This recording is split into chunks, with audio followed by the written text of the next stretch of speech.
things go wrong, when they don't go according to plan, we have to remember that we get to choose how we respond. We get to choose how we react. And the best way to react is with a growth mindset. And we can do this with three things. We can face the reality of our circumstances. We can put a good strategy in place, and we can seek the input of others. I delivered 2 NextTalent sessions, one on anxiety, the other on sleep.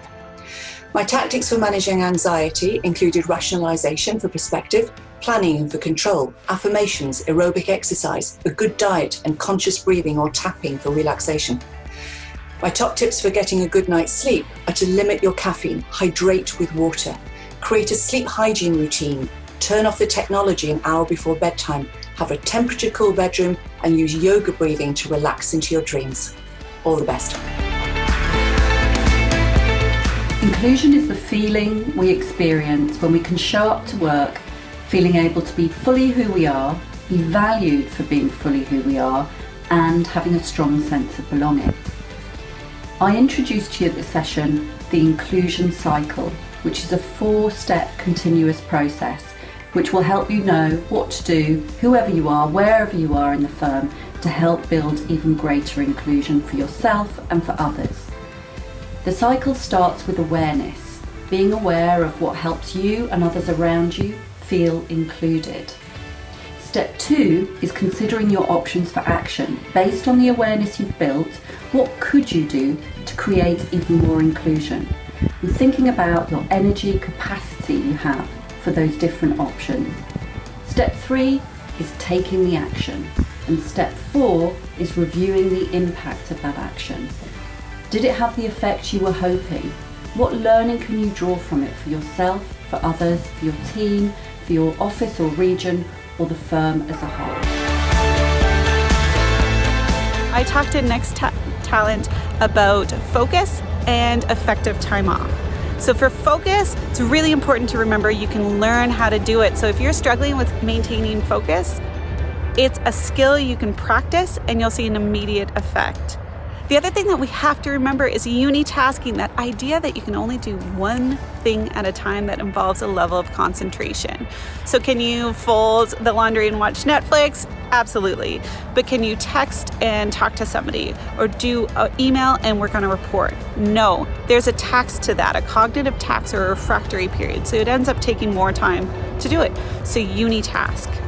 Effective recovery, remember they kind of fall into 3 main categories: connecting with yourself, connecting with others, and connecting with nature. That provides the most recovery for our brain immediately. So when you just have those short periods of time, it can go a long way. If you can't remember that, just remember not a screen. So if you're working on a screen and you need to take a break, get a step away from a screen. So do something that's not social media, not on your phone, and get that recovery that you really need. I hope everybody's doing well. Why EQ is important? Because it's connected with performance. Remember, we are not rational beings that feel, but emotional beings that think.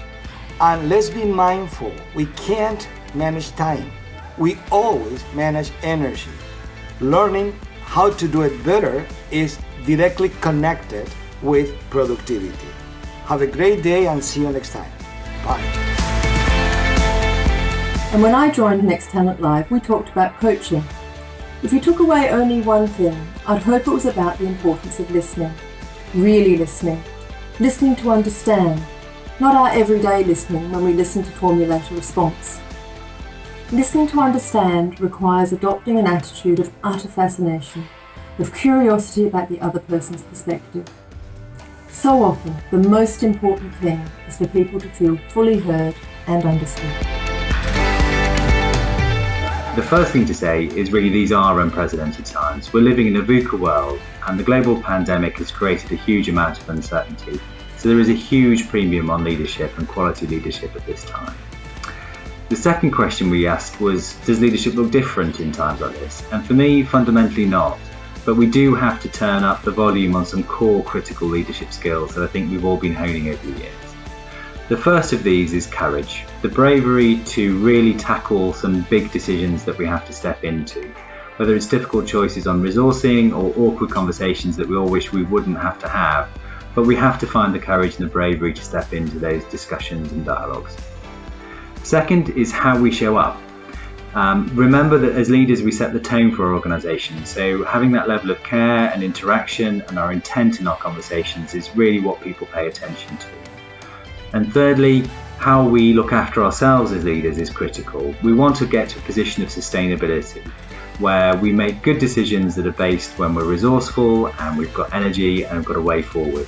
People really don't like it when they see tired leaders and they question the quality of decisions they're making at those particular times. So how do we look after ourselves and rest well and recover well and get ourselves in good condition? And finally, as I know you've all been teasing Jay about, if you want to create some separation between home and work life, then don't forget to put on a tie. It's always something that you can take off when you leave your office downstairs. I wish you all the best for the future journey and in your leadership challenges to come. And goodbye from me. According to Fortune magazine, you need 2 characteristics to be successful in this millennium.